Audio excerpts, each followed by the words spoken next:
Então a gente vive um momento em que as marcas que realmente querem crescer com perenidade, com sustentabilidade, vão as que vão ficar. Então, mais do que nunca, a gente vai peneirar mesmo, peneirar com força. O cara começa a expandir e começa a vir os problemas. Um dos problemas que a gente se depara muito é parte de coffee, de não entregar coffee ou de entregar retroativa. Eu sei que é um ponto delicado e eu queria que você abordasse isso também.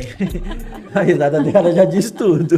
O canal de comunicação não deveria ser o WhatsApp, né? O canal de comunicação deveria ser um software, alguma coisa que fique registrada. Esse grupo geralmente é clandestino, né? Ele é paralelo. O que eu faço? Com certeza, a minha orientação é que se esse grupo foi criado sem a participação da franqueadora, o franqueador não tem que estar lá. Primeiro, você vai ficar sofrendo por aqui.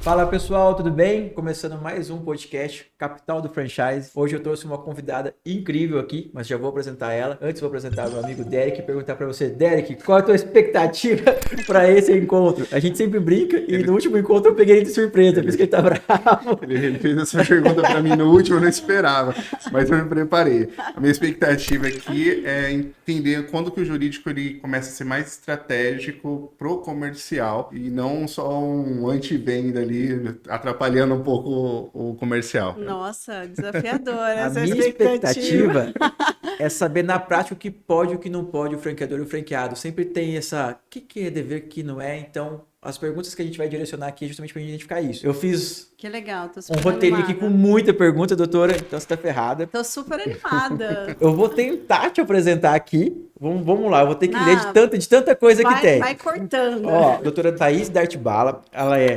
advogada, sócia-diretora na Dartbala Faria, isso. consultoria jurídica e empresarial. Também é franqueadora das marcas Chiquinho Sorvete e Day Off Café. Também é empreendedora na Dai Pizzaria e Bar e também no restaurante Jangada. Isso. Essa é a parte empresarial, correto? Isso, perfeito. Também é conselheira de redes de varejo, membro do comitê de admissão da ABF. Pouca coisa, né? Já tô sem graça aqui. Tem especialização em direito empresarial com foco em franchise, especialização em direito tributário, mestranda pela PUC e possui MBA em mercado de consumo e varejo pela USP. Isso. Esse é o currículo invejável, mas eu queria que você se apresentasse para o pessoal, você quem quer de fato, quem quer você no dia a dia também, não só a parte profissional. Você pode apresentar para o pessoal? Claro! Primeiro eu quero agradecer o convite, estou super feliz de estar aqui com vocês, com franqueadores, consultores, fornecedores do franchise, então é uma honra, estou super animada para esse bate-papo. Bom, em resumo, né, profissionalmente eu sou advogada, conselheira e sou franqueadora e multifranqueada, então eu também tenho operações de franquia, né, também, além da franqueadora, eu também sou sócia em operações de franquia mesmo, né, no Brasil todo, junto com outros sócios, meu esposo e tudo mais. Então, vamos dizer assim que eu respiro o varejo e o franchise. Vive o franchise de ponta a ponta. Né, de todos os ângulos, né, não tem como falar mal de um lado, porque eu vou defender os dois sempre. E do lado pessoal, eu sou mãe de 2 meninas, da Estela e da Elise, de 4 e 3 anos, então 2 pequenas princesas, sou casada com o Rainer Faria, há 10 anos também, e assim, é difícil falar do âmbito pessoal porque meu trabalho é minha vida. Não tem mais essa diferenciação, né? Não tem, a gente é isso aí tudo mesmo, e é complexo, mas eu amo, enfim, gosto dessa agitação, e é palestra, e é cliente, e é franqueado, e é franqueadora, e vai. E como que foi que você... Qual foi o que veio primeiro? Você foi primeiro advogada e foi entrando no universo franchise? Ou você que já está num ambiente de franchise e foi migrando para viu uma necessidade e foi para essa área específica? Como que foi? Quem veio primeiro nesse universo? Não, eu fiz direito em Franca, né? E em Coimbra também, eu estudei em Portugal, fiz uma parte da faculdade lá, então o direito veio primeiro. E eu advogava na área empresarial em Ribeirão Preto, quando eu voltei para São José do Rio Preto, que é a minha família daqui. Quando eu voltei, eu me casei e fui convidada para ser diretora jurídica do Grupo CHQ. Então, o direito empresarial veio primeiro, né? E depois eu me apaixonei por esse universo. Então, respirei ali N desafios, né, da franqueadora primeiro internamente, vivi um momento super desafiador, que é um momento de estruturação mesmo, a rede estava com 200 e poucas operações, hoje são mais de 1.000 operações, e depois de alguns anos eu resolvi abrir o escritório para atender outras franqueadoras e outras empresas, né? Hoje nós somos em mais de 50 advogados dentro do grupo do Dartbala Faria, e só no franchise acredito que a gente atende quase 70 marcas, 70 redes hoje, fora as outras segmentações. Para quem não sabe, eu conheci ela num evento do ABF, também num evento regional. E lá eu vi você também, você foi uma das palestrantes, e eu vi você falando também que tem um modelo de negócio que você compra unidades de repasse e tudo mais. Se você puder contar um pouco disso também, é algo que eu achei incrível o dia que eu escutei. Como multifranqueada, né, da própria Chiquinho mesmo, nós temos super interesse em repasses, né? Então, como a gente já é habituado com a operação, conhece há muito tempo a operação, tá dentro de casa, quando surge repasses dentro da rede, a gente fica assim, caçando eles, porque a gente tem vários cases mesmo de sucesso em que a gente adquiriu repasse e conseguiu alavancar essa operação em pouquíssimo tempo, de faturamento, de estrutura, de padrão de pessoas. Então, o repasse estratégico, né, quando ele é bem assessorado nesse momento de venda e tudo mais, ele é uma grande oportunidade de negócio. As pessoas enxergam muito mal o repasse e isso precisa ser desmistificado. Inclusive, na semana que vem eu vou estar na convenção da BF em Comandatuba, na Bahia, e vou estar num painel para falar exclusivamente de repasse, junto com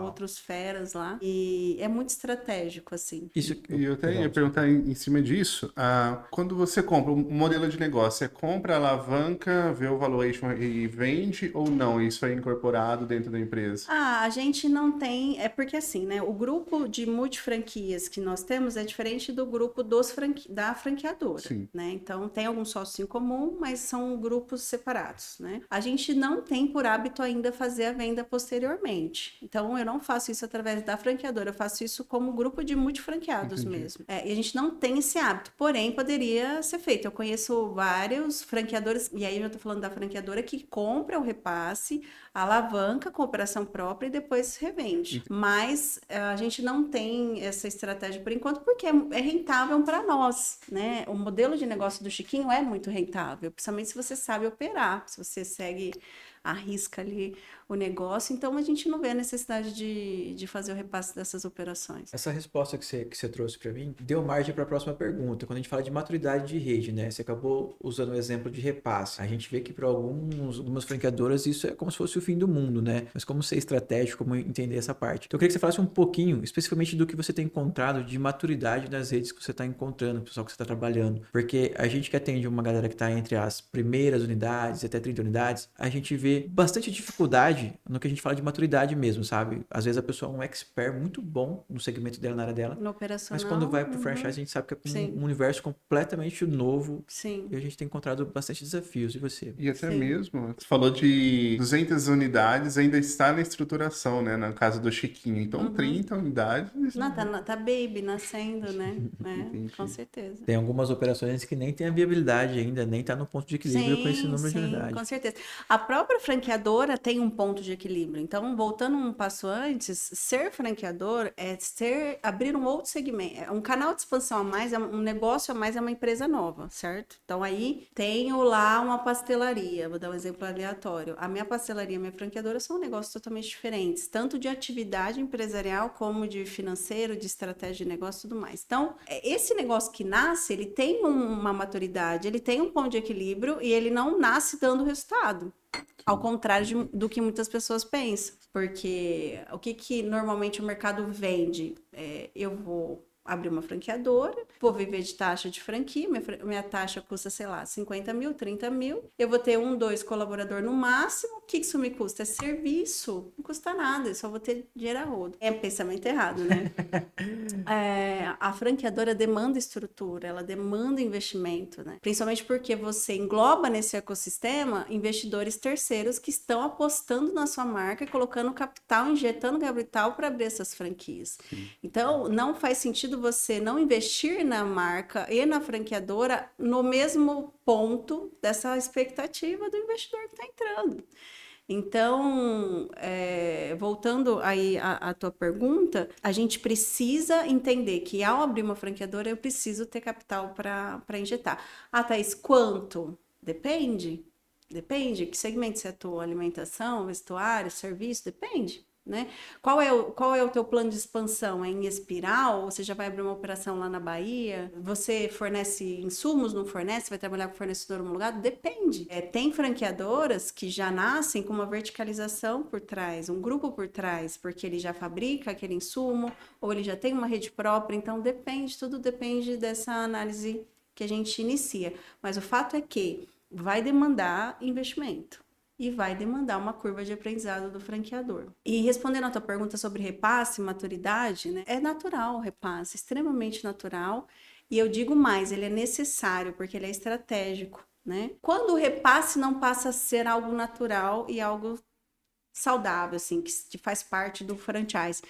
Quando esse repasse tem um percentual gigantesco dentro da tua rede. Então, eu tenho, sei lá, 30 operações e tenho 25 repassando. Então, é um percentual desequilibrado.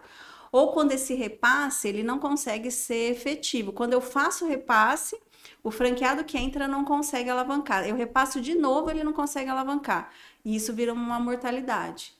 Então, o problema não está sendo a gestão ali de franqueado ou nada que eu faça para corrigir essa operação. Está sendo a viabilidade do negócio. Sim. Então, aí o repasse passa a ser um indicador de problemas, né? Agora, se eu tenho um negócio que é validado, foi testado, que ele é viável financeiramente, que eu tenho uma franqueadora que minimamente se estruturou, vem se estruturando, e eu tenho ali uma intenção de repasse por qualquer N motivo, ou porque a loja não está performando tão bem como deveria, ou porque o franqueado, sei lá, não quer mais, ou quer mudar de cidade, ou quer mudar de segmento e tudo mais, totalmente natural, necessário. É uma oportunidade de você dar continuidade naquela marca, naquela operação, naquela cidade, então você não morre aquela operação, então você continua ela, com a chance dela alavancar.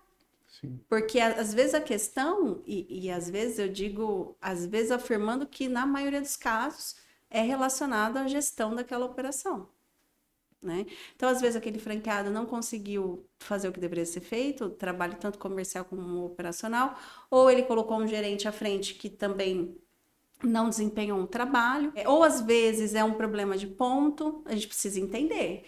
Então, quando eu falo, olha, a gente compra repasse, a gente compra, mas a gente avalia muito bem esse repasse. Qual que é a situação? Por que está sendo repassado? Com a nossa experiência no modelo de negócio no varejo, a gente consegue fazer uma avaliação. Ó, quantos repasses a gente deixou de comprar porque a gente viu um problema de ponto. O ponto não era tão bom. Ou o ponto era bom em um determinado momento e ele passou a não ser bom. E o franqueado não enxergou isso ou ele não quer mudar de ponto. Ele não tem o capital para mudar de ponto. Porque isso poderia mudar o cenário do negócio. Então, infelizmente, aí não é um caso... Ou a gente estaria disposto a fazer a mudança de ponto ou a gente não faz, não compra o repasse. Olha, é um problema relacionado a pessoas, a gestão. A loja já tem um faturamento, ela já está performando. É muito melhor do que você abrir uma do zero. Né? Ela já fez uma clientela. Às vezes não é o faturamento ideal, mas já existe um faturamento. Quando eu inauguro uma operação zero, dia zero, eu inauguro ali na expectativa. Né? Eu vou criar uma clientela ali naquela região. Quando você já tem o repasse, não, alguém já fez isso por você. Né? Então, em resumo, o repasse, ele fala muito sobre a rede. Ele pode ser um indicador de que há algo muito grave lá, sim, como eu disse, se o percentual for muito alto de repasse, e a gente tem que analisar o que acontece quando ocorre o repasse, ou ele fala que essa rede está caminhando na maturidade, que é natural mesmo que tenha o repasse. E se esse repasse está sendo bem sucedido, é um sinal de boa maturidade, sim. É um sinal de sucesso dessa rede. Né? Eu acho que também, só completando sobre repasse, muita gente confunde até onde a franqueadora deve ir no repasse, né? Eu ajudo, não ajudo, eu faço a negociação, não faço, eu faço os contratos, não faço, eu dou o preço ou não dou. Não existe uma regra para isso, tá? Mas eu costumo sempre orientar o seguinte: a franqueadora, ela tem que anuir com o repasse, então óbvio, né? Eu tenho que concordar com esse novo franqueado, tenho que fazer análise de perfil, eu vou treinar esse cara que vai entrar, esse novo comprador. Mas ela tá ali numa posição muito mais de anuência / intermediador do negócio do que responsabilidade do negócio. Ela não tem responsabilidade do negócio. Você trouxe um investidor que vai comprar, eu avaliei, aprovei. Cara, vocês resolvam aí, eu preciso dos contratos de vocês, né, para garantir a transferência disso aqui, vou fazer um contrato de franquia com o novo, um distrato com o antigo e vou seguir a vida, vou treinar o novo e beijo, obrigada, foi bom enquanto durou e abraço. Agora, eu devo precificar a loja desse franqueado? Não, eu entendo que não. Quando a franqueadora pode interferir? Talvez ela pode sugerir uma valuation em cima do que ela tem de experiência, ou ela pode dizer para o franqueado, ou esse comprador, olha... tá acima do preço. Não é o que a gente praticaria. Não é interessante para você. É justo. Ou olha, é justo. Pelo faturamento, pelo histórico, pelo investimento, é justo. Mas determinar a precificação, por exemplo, não é algo que eu oriento que a franqueadora faça. Não é o papel da franqueadora Não fazer é, isso. não é, porque o negócio é do franqueado. Verdade. E é muito bom escutar isso de alguém que é franqueadora e também é, no caso, multifranqueado. Porque é um momento também quase sempre muito crítico para o franqueado que está saindo. E ele quer esse apoio, quer isso, e de alguma forma também fica sempre achando que é um dever da franqueadora. Então é legal escutar de quem, como você falou, apoia os dois lados, tá dos dois lados, defende as duas bandeiras, sabe? Porque a gente sempre escuta muito o franqueador falando, e o franqueador às vezes quase que chorando nessa hora, vamos dizer assim. E aí vê que, como a gente falou, a ideia do bate-papo aqui é entender o que é responsabilidade de fato de cada um, o que é obrigação de fato de cada um. Exato, e não é responsabilidade da franqueadora. Lógico, ela tem interesse? Ela tem, porque a gente não quer que feche aquela operação, a gente quer que alguém assuma aquela operação. Mas ela é do franqueado, ele que vai precificar, ele que vai negociar, a gente vai aprovar e a gente vai anuir, a gente vai acompanhar, para ver se isso está sendo feito como deveria ser feito. Mas não realmente ser o responsável por essa venda. Inclusive, o que eu ouço muito assim, a franqueadora tem que arrumar um comprador. Não, Não. a franqueadora não tem que arrumar um comprador. Você que tem que trazer um comprador. Se você que está interessado em vender a tua franquia, o teu fundo de comércio. Quantos casos a gente não viu assim já, né? Estamos Muitos. passando por um caso de um cliente assim, na verdade. É muito, muito comum isso que você falou. E, tipo, é algo que eu também não tinha essa dúvida. Pra mim era, de certa forma, uma obrigação da franqueadora. Não, de maneira alguma. Ela tem interesse. Ó, surgiu aqui, muitas franqueadoras grandes, elas têm dentro do departamento de expansão uma separação.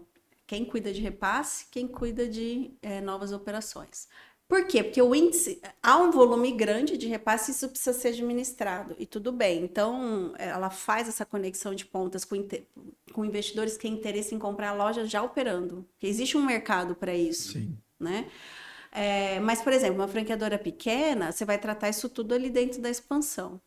E fica a dica aqui, façam remuneração de comissionamento em cima do consultor de expansão que também fizer ponte com o repasse. Tem que ser feito. Se ele fez a intermediação, tem que ser feito. E aí, o que acontece? Eu vou buscar? Não vou buscar, mas se aparecer no meu banco, se eu ver que tem um interessado, eu vou conectar. Porque eu tenho interesse nisso, mas não é minha obrigação. É a sua obrigação. E a franqueadora tem que sempre orientar o novo comprador, novo franqueado, sobre a questão da investigação daquela empresa. Então, parte tributária, trabalhista, porque ele assume responsabilidade numa sucessão empresarial. Ó, você levantou as certidões, tá devendo imposto, não tá devendo? Como está a questão dos funcionários? Vai demitir para contratar novos? Então, assim, ela não precisa fazer esse trabalho, mas ela tem que abrir os olhos desse novo franqueado, porque ele pode assumir uma situação oculta que vai inviabilizar 100% a operação dele. Seguindo essa ideia dos temas mais difíceis, vamos dizer assim, a gente vê que no começo o cara começa a expandir e começa a vir os problemas. Um dos problemas que a gente se depara muito é parte de COF, de não entregar COF ou de entregar retroativa. Eu sei que é um ponto delicado e eu queria que você abordasse isso também. A risada dela já diz tudo. Será que tem gente que faz isso? Tem gente que faz isso de verdade? Ainda existe isso? É um ponto delicado, porque assim, né? Vamos falar. Não é em todo país que existe uma legislação específica para franchise, no Brasil existe. E que bom, porque isso traz uma credibilidade para o setor, traz uma segurança jurídica para o sistema de franquia. E aí o legislador resolveu falar que, né, para vender franquia, para alguém investir, ela precisa ter 10 dias para analisar a circular de oferta, e o pessoal da expansão quer se matar, né? Porque isso muitas das vezes pode perder o timing ali da negociação. E eu entendo perfeitamente, não tiro a razão do comercial e da expansão. Porém, o que a gente vê? A gente vê muita estratégia que é aberração, né? Que a gente precisa matar essas situações. Por exemplo, essa questão da COF retroativa, como você trouxe, né? Antigamente, antes da assinatura digital, porque hoje a gente faz tudo eletrônico, né? Manda COF, assina eletrônico, contrato de franquia, tudo eletrônico e tudo mais. E aí vai a data que você colocou ali no sistema. Antigamente, como era tudo físico, eu lembro que a gente mandava por correio, mas muitas marcas faziam recibo de folha única, de que a pessoa recebeu aquela circular de oferta depois que ela já pagou a taxa, o contrato. Eu estou contextualizando até para o pessoal entender do que a gente está falando, né? E isso é muito absurdo, na minha opinião, porque o franqueador que faz isso acha que está tendo vantagem, mas ele está fazendo prova contra si mesmo, né? Então, fazer isso nos dias de hoje, além de ser ilegal, porque vai contra o que está na lei, é fazer prova contra si mesmo, porque você tem um registro, a pessoa tem um registro de conversa de WhatsApp contigo. Às vezes ela vai ter o quê? O comprovante de pagamento da data, e você vai mandar para ela, que já vi acontecer várias vezes lá, o vendedor, né, o consultor, eu vou te mandar um documento aí, com uma data para você assinar, tal. Meu, você fazendo prova contra si mesmo, não faz sentido, né? Mas e aí, Thaís, o que a gente faz? Porque não adianta só a gente falar que não dá, né? A gente tem que trazer algumas alternativas de solução, né? O que a gente faz? O que eu sempre oriento? O que o legislador quis com essa questão dos 10 dias? Ele quis assegurar que o investidor analisasse de fato aquela franquia, aquele negócio. Ele recebeu as informações obrigatórias que consta na COF, que é obrigatório por lei? Recebeu. Ele precisa de um tempo mínimo para fazer essa avaliação, porque é robusto. Afinal de contas, você não está comprando um carro, você está investindo num negócio.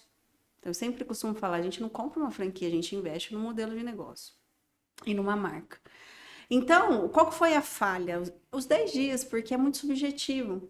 Às vezes, para uma micro franquia, que você vai investir num total R$20.000, 10 dias de avaliação é muita coisa. Mas para um negócio que você vai investir R$2.000.000, que tem franquias de 2, 3, 4 milhões, 10 dias é pouquíssimo tempo. Você precisa de, às vezes, 6 meses para avaliar se você realmente faria esse negócio ou não. Então, a pré-determinação desse time que é o complicador. Então, o que eu sempre falo? Estruture o processo de venda de uma maneira transparente. Então, mandei a circular de oferta. Primeira coisa, você tem que ter alguma forma de confirmar que essa pessoa recebeu. Lá no Dart Vale Faria, a gente manda, a pessoa assina eletronicamente a circular de oferta e a gente explica, você está assinando que você recebeu, você não está se formalizando nenhum compromisso com a gente. Você está só confirmando que você recebeu. Recebeu a circular de oferta, o que eu vou fazer? Eu vou agendar uma reunião online? Não, eu vou mandar apresentar... Enfim, não interessa, cada um vai ter o seu processo. Mas nessas etapas, se certifique de que você formaliza com a pessoa que houve uma transparência, que ela avaliou, que ela tirou as dúvidas dela e que ela está totalmente ciente de tudo que está lá naquele documento. Se você fez esse passo a passo, se o seu processo de venda é transparente... Não tem por que você ter medo da questão dos 10 dias. Eu já vi N casos, como eu estava aqui comentando com vocês, de circular de oferta que foi assinada entre o time, né, de pagamento de taxa, assinatura de pré-contrato e envio de cofre com menos de 10 dias, sei lá, 8 dias, 7 dias. Porém, o processo de venda foi transparente, conseguiu comprovar que a pessoa avaliou aquilo, que ela tinha certeza, ela tirou as dúvidas dela. Então, é isso que o legislador quer. É que tá ok. O que adianta eu esperar 10 dias e eu nem mandar essa COF? Ou eu mandar e a pessoa cair lá no lixo dela e ela fazer um investimento por venda emocional, venda forçada. Entende? Que a gente não cumpre o objetivo do legislador de ter transparência, da pessoa ter total ciência do que ela está fazendo, do investimento que ela está fazendo, né? Então, eu não me preocupo com a questão dos 10 dias. Ele é consequência. Eu me preocupo com a estruturação do processo de venda e realmente se essa pessoa fez a avaliação e eu consegui comprovar que ela fez. Então, você até estava comentando comigo. Eu faço uma reunião, gravo essa reunião, tiro todas as dúvidas da circular de oferta. Se eu tiver um processo judicial questionando que eu recebi essa circular com menos de 10 dias, você junta essa gravação, acabou, não tem discussão. Até no final da gravação, você tem alguma dúvida? Tá claro para você, né? Você leu a circular de oferta de franquia, por quê? Às vezes tem 30, 60 páginas, tem circular que é grande. Né? Você leu, não li, tô de acordo, né? Então, isso está gravado. Sim.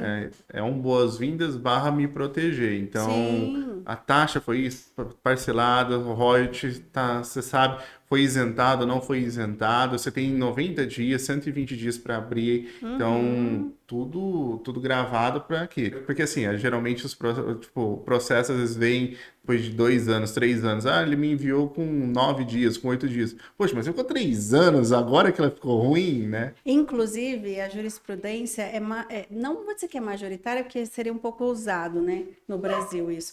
Mas ela é quase assim, ela é muito grande os casos que a gente tem de decisão em que passou de um ano, franqueado operando, ele vira entrar com um processo alegando falha na entrega da COF, que entregou com menos de 10 dias, ou omissões que não são substancialmente importantes na circular de oferta, não procede, amigo. Você operou mais de um ano. Você abriu e fechou esse negócio todos os dias. Eu conversei com você 400 mil vezes. Entende? Não é razoável. A gente não pode fazer da lei um mecanismo, uma indústria de indenização. Sabe aquela coisa de ficar usando a brecha, a letra da lei? Vamos entender a fundo. O que o legislador quis? Ele quis proteger o investidor, é isso que ele quis, proteger o investidor para que ele não faça uma venda investimento emocional, que ele esteja ciente do que ele está fazendo, porque a circular de oferta é um documento robusto, são muitas informações obrigatórias, fora as aqui a gente coloca que não é obrigatório. Exato. Né? Então, assim, eu cumpri o objetivo da legislação, tem lá o formalismo dos 10 dias, vamos fazer um esforço para cumprir, mas não deu, Thaís, foi com 8. Tá bom, mas o processo de venda foi regular? Você tem essa formalização de que a pessoa leu, de que ela recebeu? Então, tranquilo. Doutora, eu vou mudar um pouquinho de assunto, mas eu vou entrar numa dor que é muito quente também do pessoal que a gente encontra. E eu acho que essa é um pouquinho polêmica, tá? Essa também era essa tava tranquila, né? Inclusive, eu até já peço aqui licença poética para os meus colegas advogados, porque eu sei que tem advogados que pensam diferente. Sim. E eu respeito muito o posicionamento, que são mais legalistas, né? É 10 dias, é 10 dias. Então, assim, essa é a opinião da Thaís, tá, gente? Eu peço aí e compreendo todas as demais opiniões a respeito do assunto. Como a André acabou usando o exemplo, tipo, pode passar alguns anos ou um tempo e essa pessoa ficar insatisfeita por algum motivo, ou ficar insatisfeito porque não gosta mesmo e tudo mais, mas começar a ser problemática na rede, um franqueado problemático. Como é que eu me protejo desse franqueado? A gente acabou citando o Furquim, que é um amigo nosso que deu uma consultoria pra gente. O Furquim é uma sacanagem que ele queria falar pra gente. Ó, vou falar até com a voz dele. Deus fez o WhatsApp. Ele vai assistir isso. Mas o diabo fez o grupo. Eu vou usar, fala pra ele que eu vou usar. Porque eu não resisti, me desculpa. Então, a gente vê muito como que a gente se protege disso, até onde a gente pode, como que funciona na prática proteger disso, porque tem um franqueado que começa a ser muito problemático, tem um franqueado que começa, às vezes, o cara acabou de entrar na franquia e tem um grupo desmotivando, esse cara acaba atrapalhando de alguma forma. A gente já viu casos de franqueados, tipo assim, a pessoa viu que entrou um franqueado novo numa rede e tudo mais, ele ia lá e ligava, cara, não, ainda dá tempo, tenta sair. Um caos, umas coisas meio malucas, a gente já viu de tudo. Não que a franqueadora é 100% legal também, teve de tudo, sabe? Sim. Mas vamos considerar um cenário aqui que a gente tá fazendo o trabalho correto, tá bacana, e existem os franqueados que são problemáticos, que às vezes não assumiu uma responsabilidade ou algo do tipo, sabe? Vamos lá. Assim, eu quero causar aqui uma reflexão com vocês. Bora. Eu sempre falo, pessoal, defina franqueado problemático. Por que eu falo isso? Tudo existe 2 pontos de vista, 2 lados da história. É verdade, ela é franqueada, pai. Eu sou franqueadora e franqueada. Eu sou advogada, então faço mediação. Inclusive, não tá aí, mas eu sou árbitra de Câmara Empresarial, então eu julgo casos de franchise também. Não sei que horas, mas eu faço isso também. Pra quem não sabe, já é 9 horas e ele tá aqui. Meu marido é demais, ele tá com as crianças. Então, assim, defina franqueado problemático. Sempre existe motivos em comportamentos, né? E aí eu não tô querendo falar, franqueado é sempre bonzinho, franqueador é sempre mal. Não é isso. Existem histórias e a gente precisa entender essas histórias. Primeiro ponto. Tem muito franqueador que tem medo do franqueado que é muito ativo. E aí existe uma linha muito tênue entre o franqueado que é questionador, que causa desconforto, sabe? Nossa, mas e isso? Olha, mas e aquilo? Olha, mas isso e aquilo outro. Existe uma linha tênue entre a pessoa que quer causar problemas e causar conflitos e a pessoa que realmente é interessada no negócio. Que ela enxerga problemas, deficiências e gaps e ela quer ou ajudar a resolver ou ela quer que você resolva. Então, a gente tem que tomar bastante cuidado com essa expressão, essa cultura, inclusive dentro das franqueadoras. Dentro das franqueadoras. Eu já vi franqueadoras que tinha muito enraizado nos colaboradores essa cultura de que o franqueado era um problema. E isso mata o negócio. Aquela coisa, nossa, o fulano de novo. Mata o Aí o negócio. colaborador tem, o franqueador tem, todo E mundo é vem. tudo muito polarizado, né? Na política, tudo. Então, traz isso para a própria franqueadora, para o negócio, que não era para ser. Né? A franqueadora, na visão do franqueado, ele só quer me explorar. Sim. Aí o franqueador, não, o franqueado não trabalha. Né? E fica um inimigo do outro. E é o Sim. mesmo, a marca é a mesma. Exato. Tá todo mundo no mesmo barco, todo mundo remando para a mesma direção, com essa ideia de que cada um tá de um lado, não existe isso. Então, essa cultura de ter o franqueado como um problema, o franqueado problemático, ela mata com o negócio, ela mata. Porque isso reverbera, né? Então, o franqueado sente, a rede sente. Nós somos pessoas que emanam energia. Só o jeito de eu olhar aqui para vocês já fazem uma leitura, ou a maneira, o meu tom de voz e tudo mais. Então, a gente precisa ser muito verdadeiro nessa questão da parceria com a franqueadora, franqueado, franqueado com franqueadora. Ou a gente está junto e a gente vai chorar junto e rir junto, e não importa como isso vai acontecer, ou a gente vai ficar com essa coisa de polarização. E a gente tem que acabar com isso no franchise, ou pelo menos conscientizar as pessoas a respeito disso. Então, assim, eu particularmente, Thaís, gosto dos franqueados que são desafiadores. Por quê? Porque eles provocam a evolução. Na maior parte dos casos, eles incomodam e aí eles provocam a franqueadora a sair do lugar, a resolver algo ou a melhorar algo e tudo mais. Eles sempre têm razão? Não. Mas a gente também não tem sempre razão como franqueador. E tá tudo certo, entende? O conflito não é ruim, né? Ruim é o confronto, de certa forma, né? Exato. Exato. E aí é onde entra o ponto. O conflito não é ruim, ele sempre vai trazer evolução se nós estivermos focados na solução. O que é ruim é o confronto. Então, assim, como eu falo é extremamente importante. Hoje mesmo eu estava falando com uma pessoa, uma cliente, para a gente dialogar, existe técnica para dialogar. Tipo, ainda mais no dia de hoje, que a gente mal e mal conversa um olhando para o rosto do outro. Né? Então existe técnica para dialogar. O franqueador ele tem que saber, ele tem que se especializar em relacionamento, ele tem que engajar a cultura da franqueadora dos colaboradores de cima para baixo com a cultura de que o franqueado ele faz parte do ecossistema e ele é o elo mais importante do ecossistema. E não o problema, ele é a solução, porque sem franqueado não tem rede, não tem negócio. Então é extremamente importante a gente saber se relacionar, saber ouvir, saber se posicionar a hora que tem que ser posicionado. Não, aí não é o caso. Por que não é o caso? Você não está correto. Por que você não está correto? Por causa disso. E aí é onde entra a técnica mesmo, a estratégia. Tudo eu tenho que formalizar com o meu franqueado.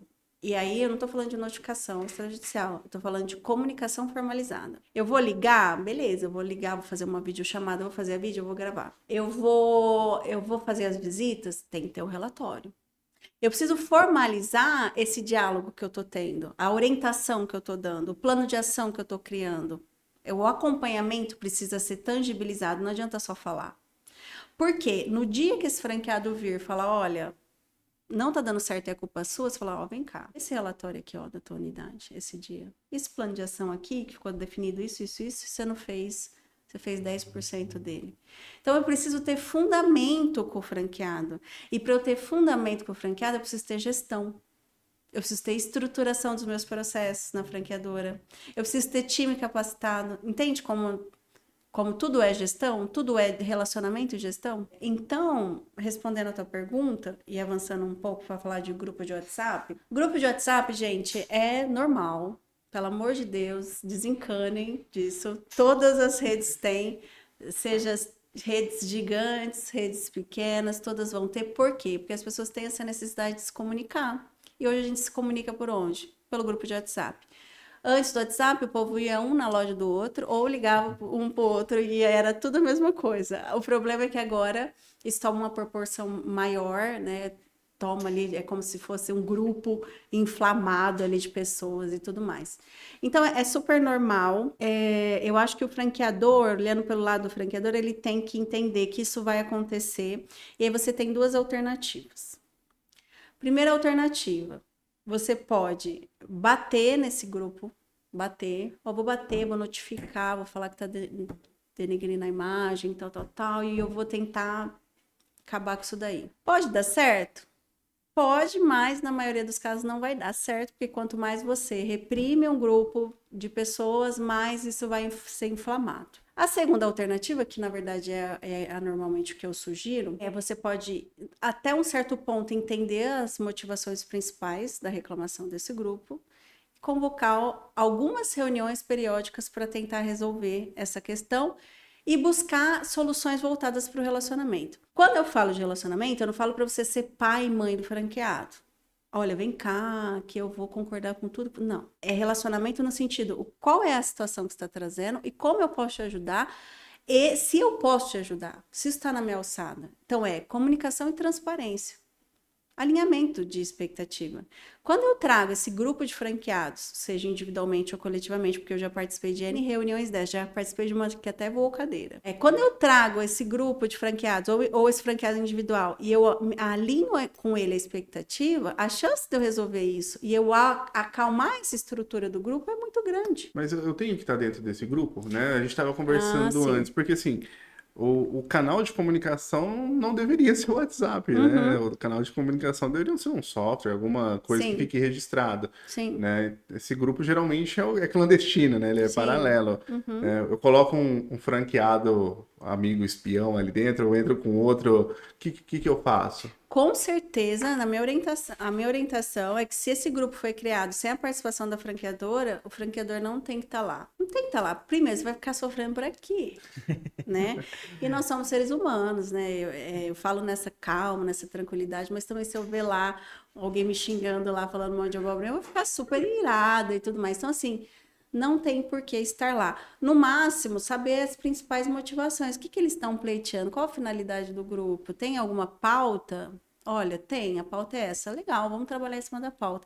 Não tem pauta, é aleatório, as pessoas só estão perdendo tempo, desgastando o seu minuto de vida, que poderia estar ganhando dinheiro e não estão. Porém, eu tenho alguns casos excepcionais. Eu atendo um franqueador que ele participa do grupo de franqueados. E é um grupo gigantesco, e eu, inclusive, estou nesse grupo também. Só que ele que criou esse grupo há muitos anos atrás. Há muitos anos, né? Desde que o WhatsApp é o WhatsApp. E ele faz essa gestão, ele estando no grupo, de uma forma... tem uma maestria bizarra, assim. E é muito legal de ver, assim, porque eles usam esse grupo, que é bem grande mesmo, tipo, tem mais de 200, 300 pessoas, para se comunicar. E eles trazem lá, tipo, problemas operacionais. Porque... hoje aconteceu isso, aconteceu aquilo com o cliente, tal. E ele tá lá, alguma coisa, ele pontua, ele orienta os franqueados ali. E quando dá chabu, que entra um lá e quer enfrentar a franqueadora e tudo mais, ele bota a ordem. Ele fala, olha, aqui não e tal. Se você quiser, você vai falar comigo pessoalmente, individual, tal. E pá. E a gente assessora esse franqueador há 9 anos. Teve 2 vezes só que ele teve que fechar o grupo para falar, que só os administradores poderiam falar, porque eles começaram a brigar entre si, que foi que eu me lembre, e nunca mais. Então, assim, existe uma fórmula mágica? Por que eu tô contando esse caso, né? Não existe uma fórmula mágica. Tem franqueador que participa do grupo, bota a ordem lá e faz parte do grupo dos franqueados, entendeu? E funciona bem, né? E funciona bem. Mas a grande maioria, se é um grupo que foi criado sem a franqueadora, com intuito negativo, porque a gente está com problemas graves que precisam ser resolvidos, ali de relacionamento e tudo mais, é melhor não estar, é melhor não participar, mas é bom tomar medidas logo. E que medidas são essas? Qual é a pauta? Como eu vou resolver? E traz esses franqueados para a mesa, para conversar. E pontua. Não é lista a pauta? Não é justa a pauta? Não é algo que a franqueadora possa, de alguma maneira, resolver a curto, médio ou longo prazo? Então, esse franqueado não deveria estar na rede. Ponto assim. Ele só está contaminando aleatoriamente. Mas eu preciso ouvi-lo primeiro, para entender se é uma pauta justa que precisa ser trabalhada ou não. Isso dá margem para minha segunda pergunta também, que qual que é a hora de usar o contrato? Qual que é a hora de, cara, chegou a hora? Porque tem um estresse nesse relacionamento, tem tudo, mas chega alguns casos que tem que ser feito. Qual que é a regra? A regra é quando passa da lei, a regra é quando de alguma forma prejudicou a marca, ou, cara, ou simplesmente esgotou, aquela pessoa não faz mais parte daquele, não faz mais sentido ter aquela pessoa naquele ecossistema, já deu uma, duas, três, quatro, cinco chances. Qual que é a hora de usar o contrato na prática? Se é que existe uma regra também, né? Não, eu acho que, como eu disse, né, eu sou muito a favor de você formalizar a vida, o ciclo, eu chamo de ciclo de vida do franqueado, né? Então, tudo eu vou notificar o franqueado, então ele não cumpriu uma cláusula lá, ele está comprando de fornecedor não homologado. Eu preciso já notificar extrajudicialmente? Não, mas eu preciso ter uma formalização. Então, primeiro eu vou pedir para a auditoria, consultoria formalizar isso num relatório. Formalizou, eu tenho isso formalizado. Aí eu vou chamar esse cara para uma conversa, seja o suporte, a consultoria, enfim. Meu, ó, a gente identificou aqui que tá acontecendo isso. O que tá acontecendo? Ah, realmente foi uma falha. Não, realmente eu não recebi mercadoria. Sei lá, vai se justificar ou simplesmente ele não vai querer se justificar. Eu vou formalizar um termo de adequação de conduta. Ó, eu solicito que você adeque essa conduta. Fez isso pela segunda vez, aí já é um outro tom de conversa. Aí já é uma notificação com prazo, uma multa específica para ele pagar. Porque os meus contratos têm multas específicas dependendo da gravidade do que ele pratica. Então, comprou de fornecedor não homologado, R$1.000, manda o boleto, tem que pagar. Olha, tá lá, né? Então, assim, quando eu uso o contrato, quando essa conversa não vai galgando o resultado. Quando ela não galga o resultado, né, numa segunda, numa terceira etapa, eu vou precisar sim usar o contrato, seja para cobrar uma multa que está prevista ali. E lembrando, o franqueador, ele nunca tem interesse na rescisão contratual. Teoricamente, ele não deveria ter, certo? Porque é uma unidade a menos pagando royalties, é uma unidade a menos usando a marca, comprando produto, expandindo o negócio e tudo mais. Então, teoricamente, ele não tem interesse numa rescisão imediata. Por isso que eu não uso o contrato para falar de rescisão numa primeira conversa. Mas eu preciso, quando isso se torna recorrente e desgastante, eu vou precisar uma hora fazer um balanceamento se vale a pena eu continuar tolerando aquele comportamento, se isso não está prejudicando o coletivo da minha marca, minha rede como um todo ou não. E aí isso é muito particular, né? Por exemplo, um franqueado que compra de maneira recorrente fora do que ele deveria comprar dos fornecedores da rede. Eu pedi uma vez, eu conversei, eu notifiquei, eu mandei uma multa, não resolveu.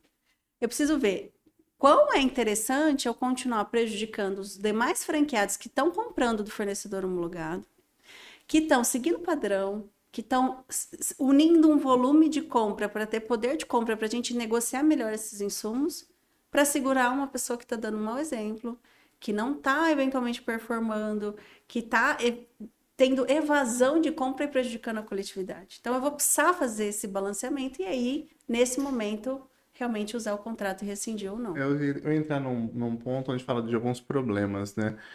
Quando a gente fala de problema de rede, acho que vem também da transparência entre franqueadora e franqueado. Nesse ponto que eu vou entrar, por exemplo, rebate. Isso faz parte do franchise, faz parte do modelo de negócio, né? Falo desde o início, não falo, mas está no contrato. Como que eu faço? Tipo, o franqueado ele tem que saber que isso existe, porque uma hora ele vai descobrir. Uma hora ele vai descobrir, ele vai falar, poxa, então todas as taxas que você ganha, aí vem aquela polarização de novo. Só tá me sugando, você poderia pegar esse rebate e me dar desconto para eu ter uma margem maior. E isso acaba gerando um problema. Isso tem como contornar? De novo, a questão da transparência nessa relação. O franqueador e o franqueado é um casamento e a gente precisa ter um nível bom de transparência e de diálogo. A questão do rebate é totalmente lícito o rebate dentro do sistema de franchise e mais do que lícito, ele é necessário porque ele é uma fonte de renda significativa da franqueadora. Então, quando eu abro mão de um rebate, de você homologar um fornecedor e receber um rebate, você está abrindo mão de desenvolver melhor a tua marca e a tua rede e diretamente beneficiar os seus franqueados. Então, na minha opinião, sem querer ser grossa, é estúpido. É estúpido abrir mão do rebate. Faz parte do que você falou no começo, né? Tem um custo para ter uma estrutura, para ter um bom atendimento, para conseguir replicar, para conseguir fazer o que tem que ser feito. Isso existe um custo, né? Sim, Eu acho que sim, uma das formas de exatamente. minimizar esse custo, ou de arcar com esse custo. Sim, exatamente.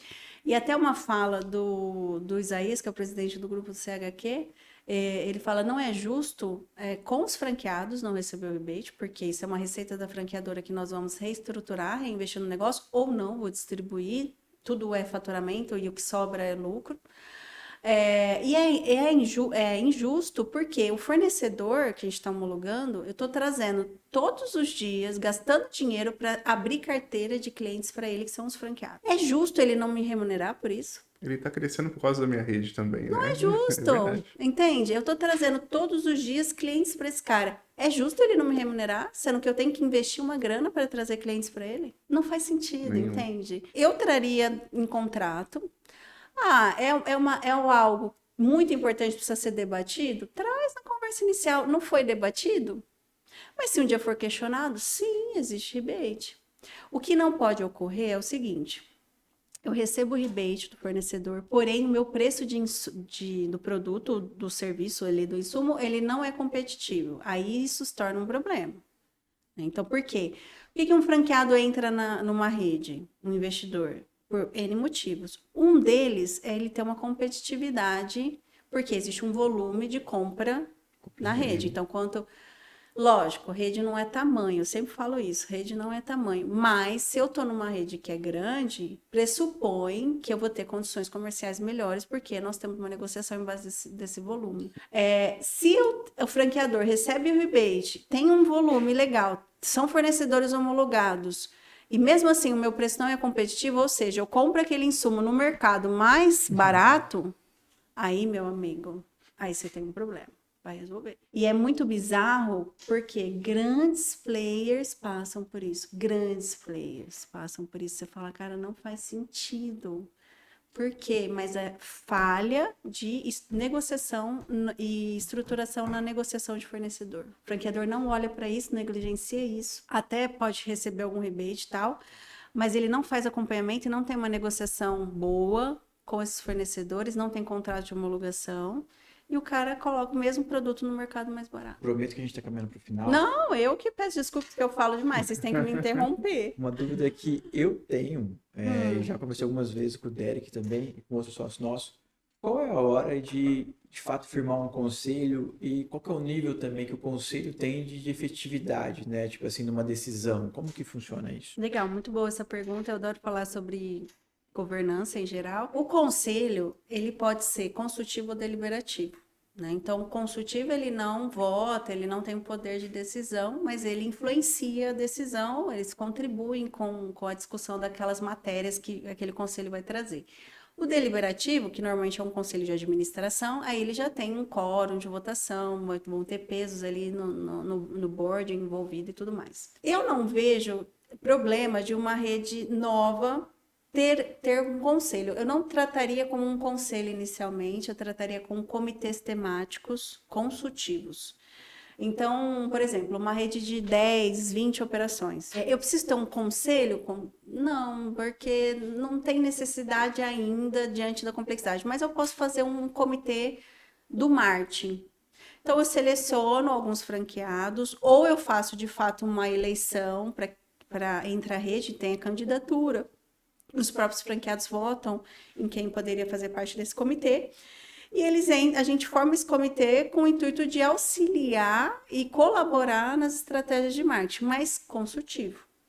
Como se fosse para fomentar a discussão a respeito daquele tema. Por quê? O franqueado que está na ponta, ele sofre a dor da operação da ponta. Então, não tem como a gente falar que ele não tem informações que são relevantes para a estratégia, porque ele tem. E o franqueador, quanto mais distante dessa operação da ponta, mais prejudicial vai ficando. Então, é muito importante essa parceria. Então, respondendo a pergunta, eu não vejo que precisa ter um número mínimo. Eu acho que as redes novas também podem trabalhar. Eu não trabalharia já com um conselho, mas trabalharia já, pelo menos com os comitês. E aí, quando você for ganhando corpo, regiões, aí sim, um conselho consultivo.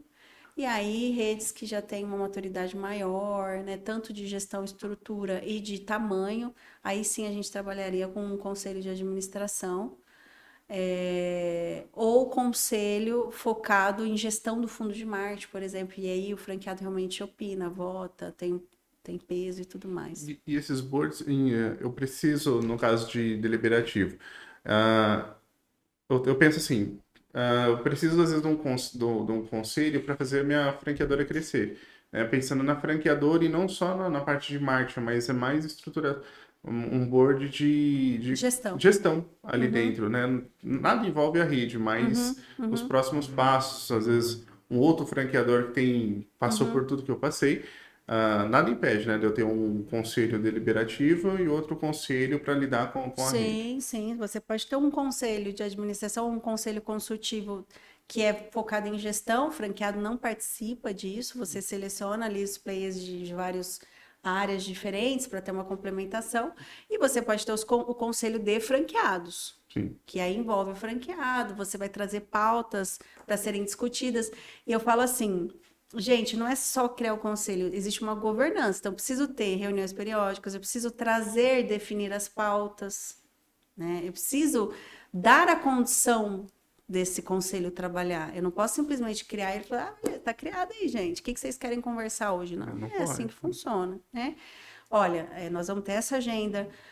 Nessa agenda, qual que vai ser a apresentação que nós vamos fazer? Quais os temas que nós vamos discutir em mesa? E o conselho, ele funciona muito bem, principalmente porque esses conselheiros, eles trabalham como um elo de relacionamento para a franqueadora. Quando eles saem dessas reuniões, dessas trocas, eles levam isso para a ponta, para a região deles, para a cidade deles, para outros franqueados. Então, ele faz um papel de boa governança, de bom relacionamento entre a franqueadora e a rede. Então, ele é como se ele fosse um guardião da marca, entende? Então, falar que existem conselhos que não dão certo, é porque ele não foi bem estruturado. Ele não foi bem conduzido, não houve governança, simplesmente criou-se um conselho aleatoriamente e aí esperou o conflito surgir, entendeu? Doutora, você vive um ecossistema gigantesco como franqueadora, você vive um ecossistema gigantesco como multifranqueado, trabalha atendendo franqueadoras, você está como educadora do principal ecossistema de franchise brasileiro, na BF, você está onde tudo acontece do franchise de verdade. O que você acredita para os próximos anos? Você acredita em algum tipo de evolução, algum tipo de retranca? A gente fala muito de economia, de muita coisa do tipo. Como você consegue, ou como você visualiza os próximos anos, do teu ponto de vista? Olha, eu acho o seguinte, o franchise brasileiro, a gente está vivendo um momento assim, um marco gigante. Por quê? Ultimamente o franchise ganhou notoriedade mais ainda do que ele já tem no Brasil, com notícias envolvendo grandes marcas, grandes players e tudo mais. E não foi só um, foram vários. Isso já vem acontecendo há alguns anos, porém isso vem se acentuando, né? Parece que o mercado em geral, o público em geral está muito olhando para o sistema de franquia. Então, Posso contar, olhando de uma claro, forma negativa, né? Tipo assim, quando a sim, gente fala mais o público final, sim. a gente vê muita gente de uma forma até negativa, pejorativa no Não franchise. entende o franchise e falar mal sem entender. Né? Exato. Eu conheço fulano que abriu, mas nem tem ideia do quanto de gente que quebra sem ter essa estrutura do franchise. Mas eu acho que talvez por essas grandes marcas terem aparecido, terem estado em evidência de alguma forma negativa, de alguma forma acho que ficou um pouco mais no popular. Desculpa atravessar a tua resposta Acha? ainda. E a gente fala até do boom que teve na pandemia e de quase tudo virou franquia por necessidade. Igual o cara vai empreender por necessidade e virou franquia por necessidade, por precisar de fluxo de caixa e tudo mais. E teve muita gente que abriu e fechou, muita gente que abriu e fechou. Então, teve acho que uma situação que foi um pouco diferente também, né?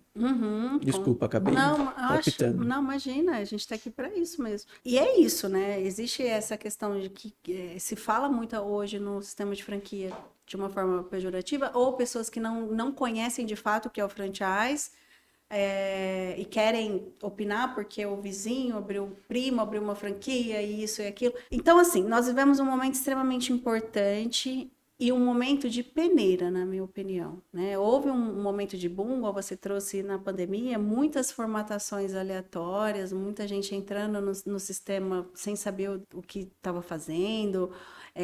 Então, assim, a gente vive um momento e o futuro é de peneira mesmo. Então, o sistema de franquia ele é muito sólido. Ele é muito sólido, não só no Brasil, ele é sólido no mundo todo. A gente já sabe que ele funciona. Só que a gente precisa fazer da maneira correta. Então, a gente vive um momento em que as marcas que realmente querem crescer com perenidade, com sustentabilidade, vão as que vão ficar, essas redes que vão ficar. Então, mais do que nunca, a gente vai peneirar mesmo, peneirar com força. E ruim, mas bom a longo prazo, a médio e longo prazo, porque a gente precisa, sim, resgatar realmente, na visão do mercado, o que é o franchise, que é um sistema colaborativo validado empresarial, de escala sustentável. Isso não é uma frase bonita, isso é real. A gente vive isso todos os dias. Quantas famílias, quantos empresários prosperam através do sistema de franquia, tiveram a oportunidade de ter seus negócios, de abrir não só uma operação, mas várias operações através do sistema de franquia, coisas que talvez não, com certeza eles não fariam sem estar no sistema de franquia. Então, a gente precisa, sim, falar sobre isso, sem demagogia, a gente precisa ser transparente e entender que o mercado vai peneirar. A gente está no momento em que o investidor não é mais leigo, né? No passado, a gente tinha muita gente que não sabia o que estava fazendo. Hoje, a gente tem informação a rodo em todos os canais, de todas as maneiras. Então, hoje, ser franqueador, mais do que nunca, você precisa se profissionalizar. Você precisa entender que antes de ser franqueador, que abrir mais um canal de expansão, o teu negócio precisa estar preparado para abrir esse canal de expansão. Então, ele é uma evolução do que você já tem hoje. Ele não é um start 0. Ele é um start 5 do teu negócio. Mas teve 1, 2, 3, 4 que você precisou estruturar. Sim. Né? Então, é um momento de profissionalização, de peneira e de reforço de que o franchise é, sim, um dos melhores sistemas para se empreender no Brasil e fora do Brasil. Doutora, para a gente finalizar, eu queria que você deixasse uma mensagem para quem está justamente nessa etapa mais cruel até do franchise, vamos dizer assim, mas um conselho, uma mensagem também contendo o jurídico, vamos dizer assim, a tua especialidade. Como você é uma expert do meio, vive todas as etapas, acho que todo mundo quer escutar um conselho seu agora. Ai, que legal, que honra. Bom, eu não vou falar nada diferente do que eu já falo todos os dias aí nas minhas redes sociais ou no dia a dia do meu trabalho, que tenha uma visão de longo prazo, né? Principalmente o franqueador, tenha uma visão de longo prazo para o seu negócio, busque a sustentabilidade dele. Então, antes de vender, entenda se é realmente viável, o que eu preciso ter de estrutura ou não, o que eu preciso investir ou não. Eu estou trazendo mais investidores no mesmo barco, que acreditam na minha marca, colocando dinheiro no negócio, e isso tem um peso gigantesco. Então, eu não quero que os franqueadores se sintam amedrontados, muito pelo contrário.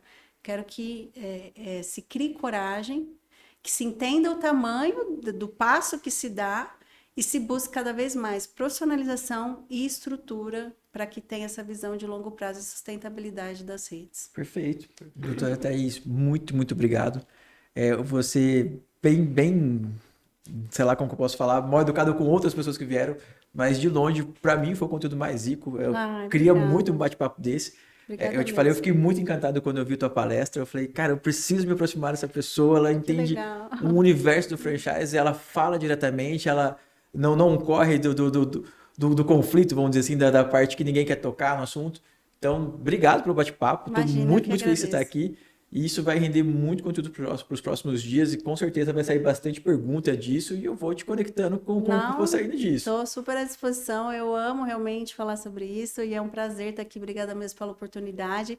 Continuem fazendo esse trabalho que vocês estão fazendo, tanto como franqueadores, tanto como mentores, é extremamente importante para o sistema e contem comigo. Obrigado, doutora. Obrigada. Obrigado, doutora.